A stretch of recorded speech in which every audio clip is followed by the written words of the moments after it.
Good evening, dear parents. Welcome to Back to School Night. I wanted to share my PowerPoint presentation with you. So let me share my screen.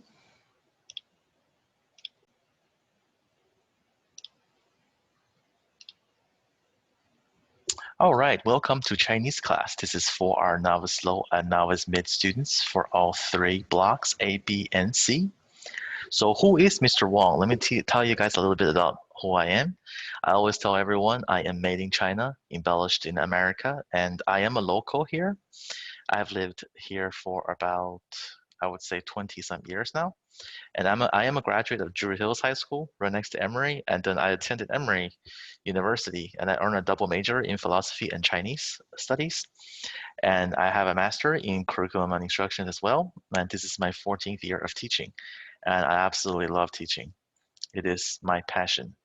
And this is my family, my lovely wife, who is also a Chinese teacher, a DP Chinese teacher at high school level. And that's my daughter. She is absolutely the love of my life. Her name is Vivian, and she's only 2 years old. And that's my trusty dog, my awesome dog, Mumu. And that's a little bit about my family. So what are we going to learn this year? Based on which level your child is in, we're going to learn different things. So the novice low students will start on what is the context of Chinese, and then they would move on to my closed environment and ends with school life. For the novice mid students, they will start on healthy lifestyles, move to custom and traditions, and end with travel. So summative assessments are always going to be put on ManageBack. And for each of the levels, novice low and novice mid, we will have 4. And I will be sure to prepare our students way ahead of time and make sure they are super ready to be part of the assessment. And these are the assessments for the novice mid level. And my goal for this school year is to make your child love Chinese.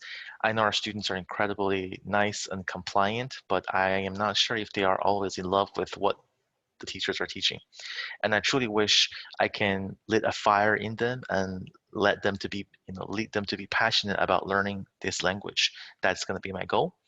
And it is essential for them to know how to write Chinese characters. So there are going to be 200 or 300 characters will be required for them to know. That will be my goal, at least 200 to 300. Some, might know 1,000 by now.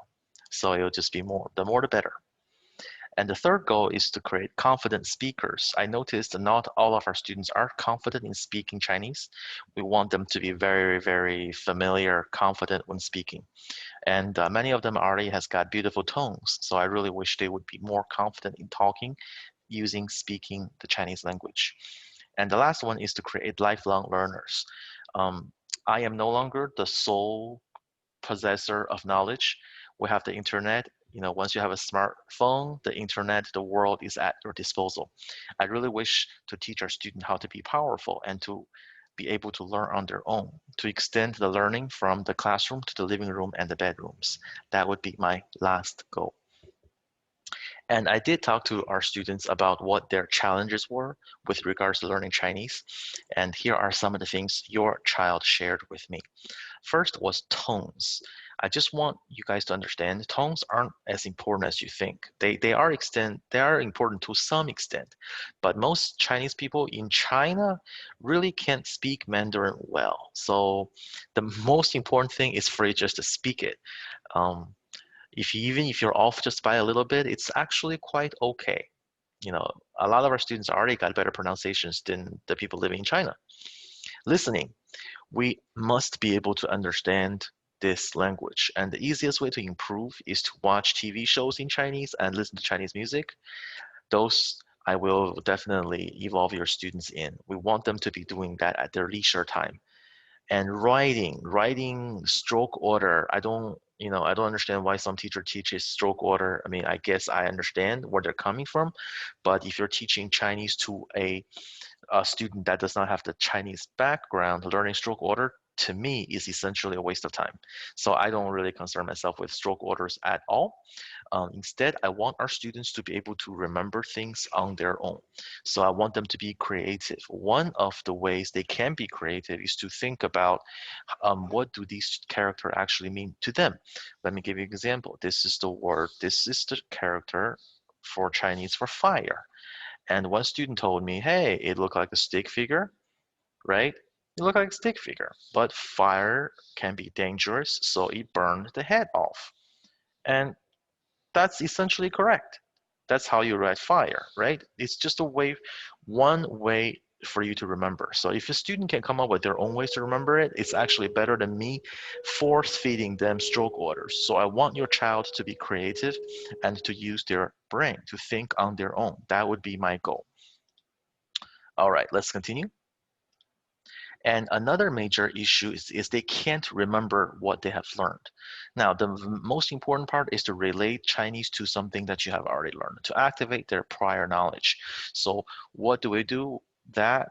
How do we do that? This is also with regard to writing. So instead of writing like the word 7 like this, we teach them it's like going fishing. This is the water line, this is the hook, right? So it looked like that, or it could look like an upside down 7.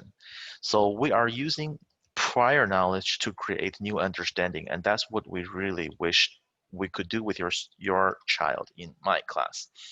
And the practical application side of Chinese, you don't really use Chinese a lot outside of the school or house community. This is where we all have to work together. The students should be speaking Chinese to each other. We should be texting to each other in Chinese and emailing each other in Chinese. So the more we use it, the better and easier it will be. The last one is self-motivation. We really want students to work hard on their own, and this leads to the next idea of 入门 and flow. So the idea of flow is a state where learning becomes fun and you forget about time. So after a class, went by, your child feels like, whoa, where did all the time go? Now all of a sudden class is over. I truly wish they would be in the state of flow. So they would enjoy learning and really, really have fun with it. So in order to be in flow, the materials can't be too difficult for them, and they must be interested in what they're learning. And it would help if they had the basic knowledge of Chinese fundamentals. So in China, we call this 入门. So basically, if you considered past this 入门 stage in learning, studying, it means you can learn and acquire knowledge on their own. And that's where I really wish your child would be. And here's the support information. That's my email.